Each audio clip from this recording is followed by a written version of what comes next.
Ngono ni hatari sana. Sex is very dangerous. Ile swali linaenda kwenye damu, generation.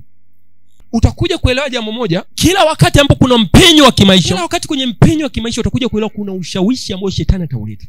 Especially ushawishi wa kingono. Adui huyo yuko very clever. Kuna ishara zote ambazo unaweza kuona hapa ni Mungu ananipandisha cheo. Alafu ndio kwanza adui anakuletea ushawishi wa hisia za ngono. Wewe unadhani kwa nini?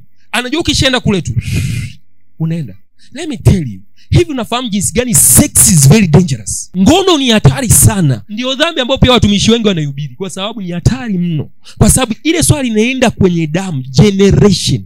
Ikitokea brother A amefanya ngono na sister B, matatizo yote, roho zote za sister B zinahamia kwa brother A, na roho zote za brother A zinahamia kwa sister B. So kama huyu kulikuwa kuna roho ya umaskini nyumbani kwao, huyu wana baada ya kutana kimwili anaanza kushangaa mambo hayaendi, hela haiji, umaskini unamkaba, anashindwa kuelewa nini kimetokea. Ni kwa sababu baada tu ya lile tendo mapepo anafahamu kwamba okay, kumbe huyu ni mmoja na yeye, kumbe wako pamoja, twende kutumia kambi pale.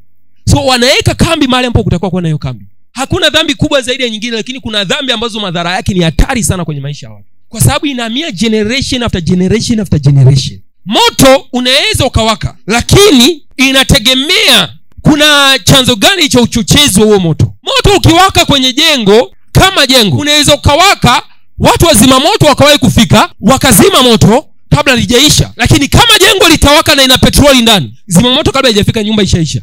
Maana yake nini? Kama mtu una tabia ya kutoka kwa mtu mmoja unahamia kwa mtu mwingine, mpenzi A, mpenzi B, mpenzi C, definitely no, kuna kichochezi unakiweka ukijui. Maandiko yanasema yoyote ambaye anajiunga na kahaba amekuwa mwili mmoja pamoja na yeye. Unaweza ukapita kwa wa kwanza ikawa salama, kwa sababu kahaba sio tu wanawake, hata wanaume pia wapo makahaba.